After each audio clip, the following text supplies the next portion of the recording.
Before we begin, please hit that like button, share, and subscribe for more. Thanks for being part of the story.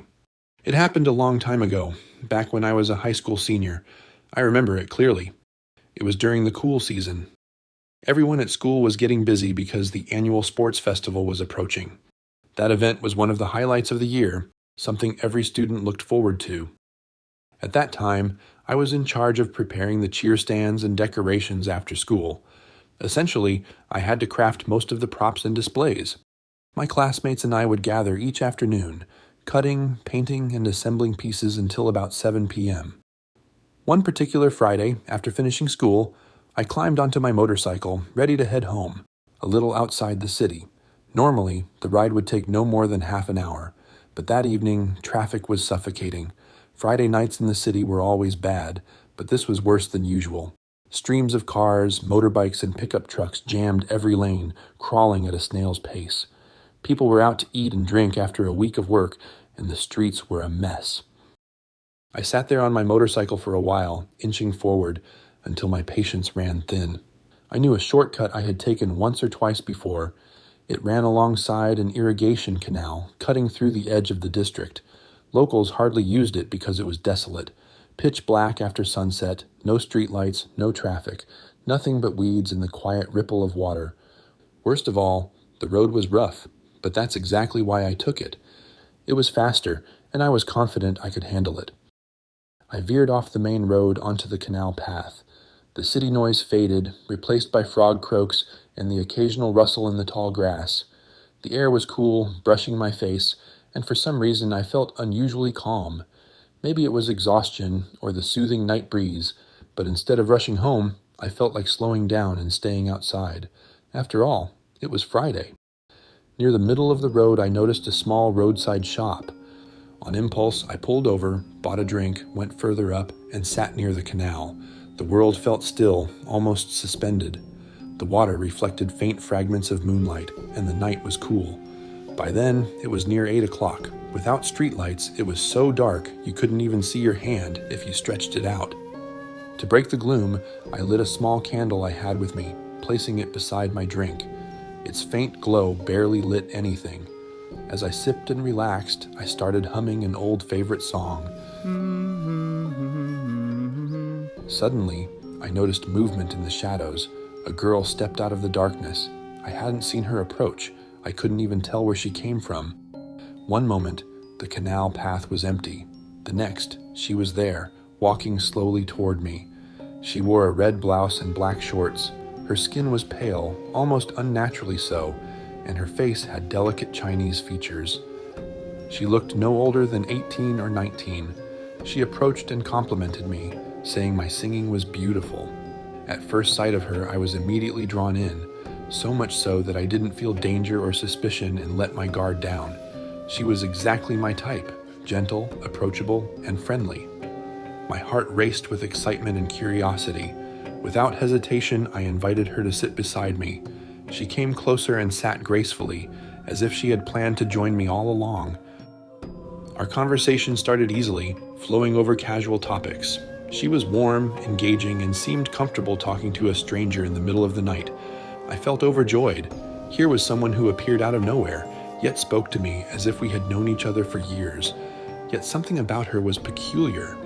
Every time I asked her name, she avoided the question, smiling and changing the subject. The more she dodged, the more curious I became. Still, her presence was so disarming that I didn't push too hard. At one point, she pulled a cigarette from her pocket and lit it. The faint orange glow illuminated her face in the darkness.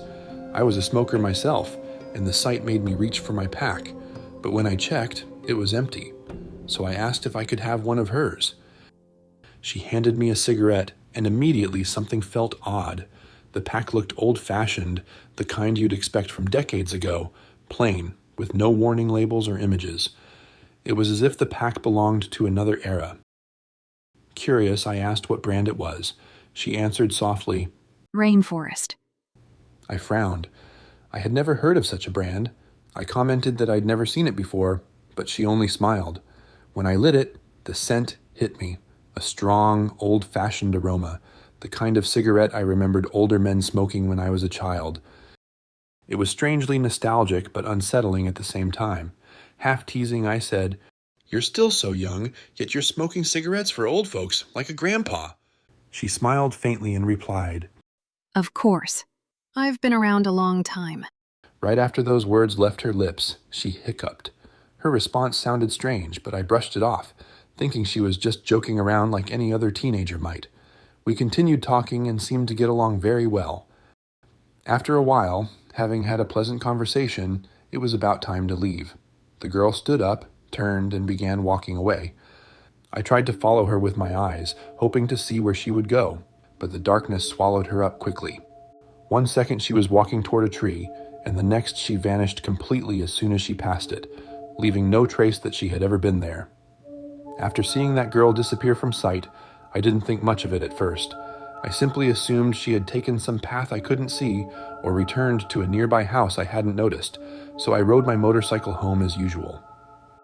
Along the way, I suddenly remembered I was out of cigarettes. Before reaching home, I stopped at a small roadside shop. I still had that girl on my mind, and for some reason, I remembered her cigarette brand.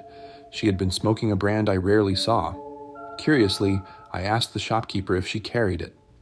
The elderly lady behind the counter gave me a puzzled look, then asked, "Young man, do you really smoke that brand yourself? That brand is old-fashioned. No young people smoke it anymore. It was popular back when I was a girl. Nowadays, only old folks like me smoke it." Her words struck me harder than I expected. Something felt off. Come to think of it, I realized the girl I had met had spoken with a strange tone, more like that of an older person than someone her age. Now this shopkeeper was asking why I would want such an outdated brand of cigarettes. The next morning I rode to school, following my usual routine, yet the strange event lingered in my mind all day. Later that evening, after finishing my activities, I decided to take the same road back. Deep inside, I hoped to see the mysterious girl again. As I neared the spot where I had seen her, I realized something strange. There were no nearby houses, no side paths, nothing at all. The area was empty fields and scattered trees. The nearest home seemed far too distant for anyone to have walked from, especially to the exact spot where I had sat and talked with her. The realization sent a ripple of unease through me. I stopped at the same place where I had sat and talked with her and looked around carefully for anything unusual. The ground was scattered with dry leaves, and among them I found the cigarette butt I had left behind the night before. Relief washed over me. At least that part was real. But my relief didn't last long. Right beside it lay something far more unsettling, a few sticks of ceremonial incense used for spirit offerings. I don't know who left them, but it was clear someone had placed them there for offerings, unlit.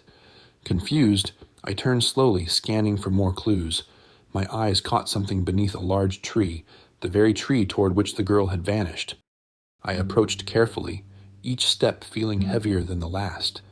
At the base of the tree stood a small shrine, painted in faded red, the Chinese shrine with characters written on it. I don't know what they mean, but I can only assume it was meant to honor the dead. The shrine was old and weather-beaten, its wooden frame leaning as if it had stood there for decades. I peered inside, and my breath caught in my throat. Inside was a weathered pack of cigarettes, the same brand the girl and I had smoked the night before, yellowed with age, as if left long ago. But even more shocking was what stood next to it. Beside the pack of cigarettes stood a small girl doll, dressed in red. Its face was painted pale, and the doll wore the very same style of clothing as the mysterious girl I had met the night before. My stomach dropped. The sight made every hair on my body stand on end.